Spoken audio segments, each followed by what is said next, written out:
Hey, this is Chris, keeping it real. How you doing? Got a project starting tomorrow. We are making a living space out of an attic. It's not a real big attic. It's about 600 square feet.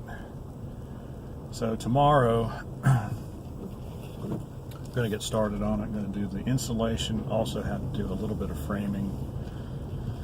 Mostly where, you know, the ceiling meets a wall and there's nothing there to attach sheetrock to at the ceiling level, so, or at the wall level for that matter. So I have to put in, I guess it's more properly known as blocking rather than framing. There is a little bit to frame, but it's not much. So I'm hoping to get, everything's getting delivered in the morning, and so I'm hoping to get the framing and the insulation done tomorrow. It's kind of an ambitious goal, but hey, you know, what the heck, right?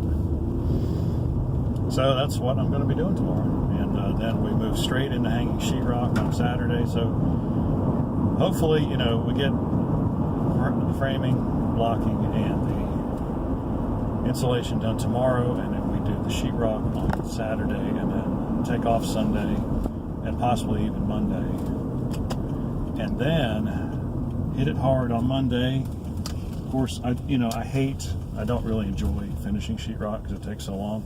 And the reason it takes so long is because it takes 4 days to do it minimum, unless it's really, really nice and warm outside, and you got a lot of air flowing, because you got to wait for the mud to dry before you can go on to the next step. And so,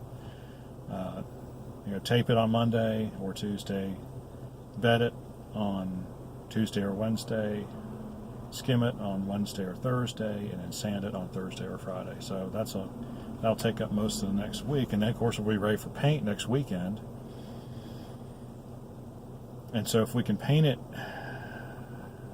painting 2 coats in a day is also a little bit dicey. So, you know, but by that time the air will be on upstairs, and so I think we'll be okay because we're using latex. And then Saturday, or no, the next following weekend they want some. It's pre-engineered hardwood floor, and so, but it has to be nailed down. It's not one of those floating floors. If it was a floating floor, I'd say, hey, we'd be done in like several hours. But having to nail it and having to be careful with it makes it a little bit tougher. But it is still pre-finished, so that just means you have to be extra careful. I'm glad I bought that extra fine cutting blade for my miter saw though, because it's going to make some nice cuts, and so I won't have to worry about that. And then we'll put down some shoe molding. I think the hardest part really is going to be putting stuff on the stairs, honestly. So anyway, been thinking about, so what do I need tomorrow? Thinking about, trying to think ahead, trying not, leave anything at home. Because it's only 25 minutes from my house, but still, you hate to be driving back and forth and wasting an hour, just to go get something you forgot. So what do I need? What do I need to do the framing with? I need a saw, so I'm going to take my miter box because it just makes cutting easier. We're going to use screws, so I'll need my impact driver. Got a couple extra bits, and my bits. Need that. Need some screws. They're coming with the order, so that's all I need to frame with. Well, of course, I need tape and pencil and stuff like that. And then for the insulation, I'll bring my framing square, so I can mash it down real good, so it's not so hard to cut, because it is R38, so it's like 6¼ inches thick. I think is how big that is. So you really have to be able to flatten that out, so you don't spend all day cutting it. Insulation's a pain if you don't compress it as much as possible before you put the razor knife to it. So of course you need a razor knife. So I just went and got some razor blades. I got a new blade for my saw, my circular saw, my hand saw, just in case, I need it for something. I don't think I will, but of course a couple extension cords to run the saw outside. Had an old Craftsman staple gun. They don't make staples for it anymore. It's that old. I think my parents bought it when they were in their 20s.